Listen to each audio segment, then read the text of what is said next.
Hello everyone, my name is Trevor, I go by the Mr. Trails, welcome to the channel and welcome to the Dauntless Behemoth tier list. I'll be going over all of the variations in probably the most unscientific way possible, and remember these are just going to be my opinion on each of them. Consider dropping a like for me, and if you enjoyed Dauntless, consider subscribing. I post Dauntless content here frequently. And there is a Hunt Pass giveaway going on in the Discord server right now. The link is in the description. The final Hunt Pass giveaway of this season. There will be 3 winners, and it's going to be drawn today actually, so head over there for your chance to win. Let's waste no more time and let's get into this, and let's go in pretty much alphabetical order, starting with Agarus. I think you have to give props to Agarus for being perhaps the most unique behemoth in the game because, you know, it's a mushroom tree. And because it's a tree, it's pretty mobile, which makes it kind of one of the easiest fights in the game. I'm gonna give Agarus a B. It's an interesting behemoth that isn't really like anything else in the game. I'm using the full name of the highest level of behemoths for this, so next up we have Bloodfire Embermane. Now, Embermane is an OG behemoth, right? And I like the aesthetics of it, especially when it goes in Aether mode, but that being said, I have to kind of be harsh on Embermane because, like, what does it really do? It has all of 2 attacks before Aether charging, meaning you almost never see those attacks, even when you're talking about Dauntless Trials. Maybe you might see them in Heroic Escalation or something. Embermane just has no depth to the fight really, and it's really prone to bugs, which is surprising given how simple the fight is, and I'm gonna have to give it a D tier for that. Next up, Deadeye Quillshot. I'd say give it a C tier. I think the break the quills on its back to weaken the attacks it has mechanic is something we really don't see enough of in the game. That being said, it is a neutral behemoth, and there's nothing completely crazy that it can do, so I'd say a C tier is fine. Next up, we have Deep Frost Embermane, and you know, it has the Embermane AI issues on steroids. However, I can appreciate the design and the somewhat more variety of attacks that it has, and I appreciate the whole alpha of the pack thing it has going for it. I'm gonna give it a C because I like the design a lot and all, but if I were to rank it on how the fight actually feels, I would probably give this an F because the Styxians don't work properly, and one of the interrupts that it has is pretty much a crapshoot, so, you know, I think you get it. Deep Frost Gnasher. I think I'll give it a B. It does transform the Gnasher fight that's already laid out for it pretty well, and it adds a couple of unique frost attacks to an otherwise pretty average behemoth class. Next is Deep Frost Skarn, and I want to rank it higher for one reason, being the Ice Cannon. It again does put a nice twist on the Skarn fight, and its abilities do make sense for it being an Icebender. I'll put it at a B. I think it is pretty on par with Deep Frost Gnasher. And now we have Dreadfrost Boreas. How many ways can I spell BS? A behemoth that's allowed to straight up ignore all of the other game mechanics for a while is not great. It also has minions, the worst of which being the Spitters because they are a very long-ranged enemy in a game that doesn't have a very long-ranged weapon. I like that it looks different, I just can't ignore all of the combat BS that goes on with it, and for that I have to give it an F. Firebrand Charog. I'm going with a C here. I do like their take on the whole fire salamander design thing, but I think there are a little too many hitbox weird things that happens with its attacks to completely ignore them. Next up, Flameborn Gnasher, and I don't think I can put this quite on the same tier as Deep Frost Gnasher, so I'm gonna give it a C tier. I don't think it transforms the fight from regular Gnasher all that much, at least not to the extent that Deep Frost Gnasher does. It's basically instead of the shockwaves, you have fireballs that rain out of the sky, and it's like, where are those even coming from? For Flameborn Quillshot, I think it is a step up from a regular Quillshot, but just slightly.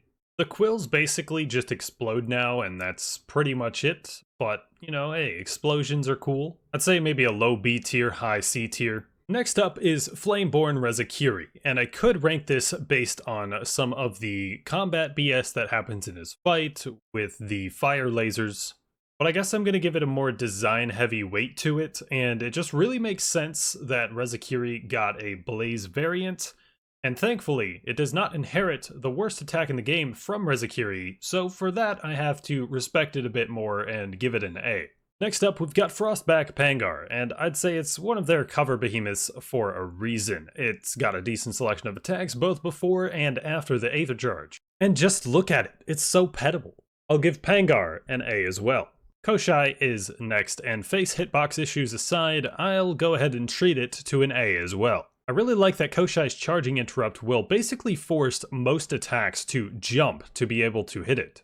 And I think there's not enough things that really make you use jumping in this game. Plus, I love the vine control concept. The Leaf Storm is kind of BS, but Koshai is a solid behemoth. Malkarian time. I have an intense bias toward dragons. Absolute S tier, please make more dragons. Strike is your basic burb, and it's an average burb, so I'll give it a C. Tornadoes are cool, the Aether projectile is cool as well. But it more so than the other birds is just a interrupt heavy type of fight, which makes its other moves more rare, so I think its simplicity holds it back a little bit. Phalanx is next, and it is the newest behemoth on this list as of this video, and maybe it's a bit of new behemoth bias here, but I will be giving it an A. A rocket-powered, part bird, part machine is just awesome. It has a fairly deep backstory behind it too, getting an entire island dedicated to it and its lore, and that gives it some bonus props. Maybe I'm afraid to put it as an S tier because it's a new behemoth, but it's a good behemoth no doubt, in my opinion. Next up is Ragetail Gnasher, and I'd say it's average, you know? I wouldn't really say it's the worst design, but it's definitely not among the best. Again, neutral behemoth, what exactly are you gonna do with it? So I'll give it a C tier. I think I've grown more appreciation for Karabak over the years, and now I think it's a pretty solid behemoth. It does have some hitbox issues on the claws, and for whatever reason you can hit its neck as a separate part, but I'll toss it in the B tier. Now some of you may well know that my heart would love to give Rezakuri an F because of one simple attack. The Skittle shotgun attack is one of the dumbest things in this video game. But Rezakuri otherwise, I would say has a decent fight design, and it's a good looking behemoth, so overall I would give it a B tier. Maybe it would have been an A tier if it didn't have that stupid attack. Riftstalker, I have to say, is an easy S tier. I think it's the first behemoth in the game where when I got to it, I could say, alright, this thing is badass. It even has a move called officially the Murder Palace, and not many moves have an official name in the game. Next up is Rockfall Skarn, and it's got some annoying things I can say about it, but then again, most behemoths do. I'll give it a C tier. I wouldn't say it really blows you away, but it's alright. Scorchstone Hellion. Personally, I feel that Pangar is a bit cooler than Hellion. Pun intended. I'll throw it as a B. One thing I do appreciate about Hellion though is the whole hit the scales to gain a buff from the behemoth mechanic in Aether mode, which again, I feel like there's a lot of mechanics that are just like one-off you only see on one behemoth, and that's being one of them. Next is Shadow Touched Drask, and I've got to give it an A tier design-wise. Functionality-wise, it's pretty low on the list, but I definitely think it made sense to give Drask the Umbral version. And same for Shadow Touched Koshai. I think there was a lot of thought behind giving these two behemoths some pretty unique attacks from one another. Perhaps I'm being just a bit biased toward the Umbral behemoths here. Shadow Touched Nezaga, I'm gonna give a B. It's still cool and has some uniqueness about it, but I wouldn't say it's on the same level as those two. Now, if you were wondering where I would put Shroud, perhaps you forgot what the channel logo looks like. Easiest S tier of my life, absolute beautiful burb. Now, I think for regular Nezaga, I think it has a bit of the same issue as Embermane. It has a bit more attacks than Embermane does, but I feel like in terms of it being a shock behemoth, there isn't really a whole lot that it itself does. It's mostly just the spikes on the back that do the shock stuff. But otherwise, I'd say it's pretty basic, so I'm gonna go with a D tier. Maybe it would be a C tier, but it has had and still has quite a bit of issues surrounding it. Spore Struck Charog. I think I'm gonna have to go with a D on it as well. I think my opinion on it would be better if it weren't for how overpowered its farting attack is currently.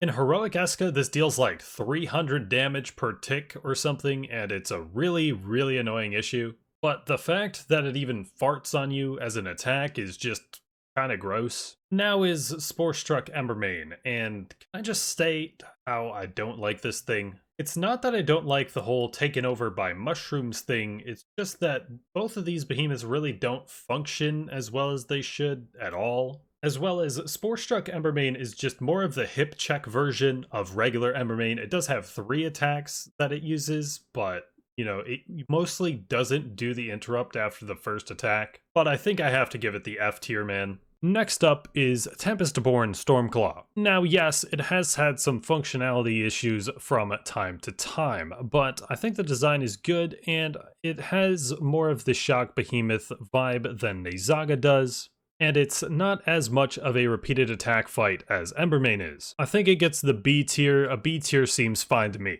For the Chronivore, honestly, there are still some things about the Chronivore fight that I personally probably still don't understand properly, which is honestly pretty cool. I think it's one of the more interesting behemoths in the game, and I think it's a solid A tier. Next, Thunderdeep Drask, and maybe it's still too soon, but I think this is an amazing shock lizard and a job well done. I would say it's an S tier, and I would probably put regular Drask probably around the B tier. I'm gonna go ahead and whip out the S tiers now. I'm gonna give Thrax, Torgadoro, and Urska all the S tier.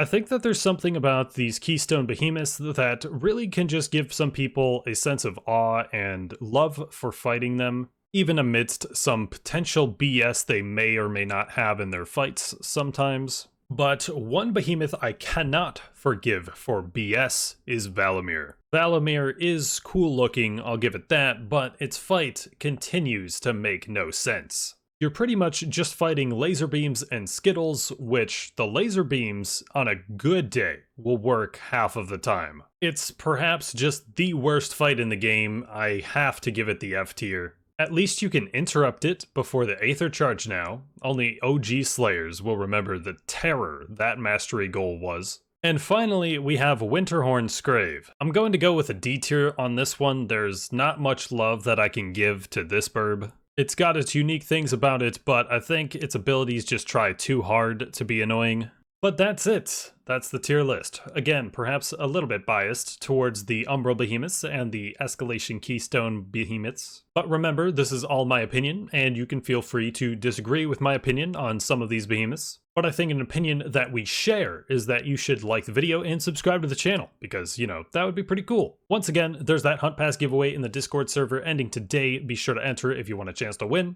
And I have been Trevor, I go by the Mr. Trails, and I will catch you guys next time.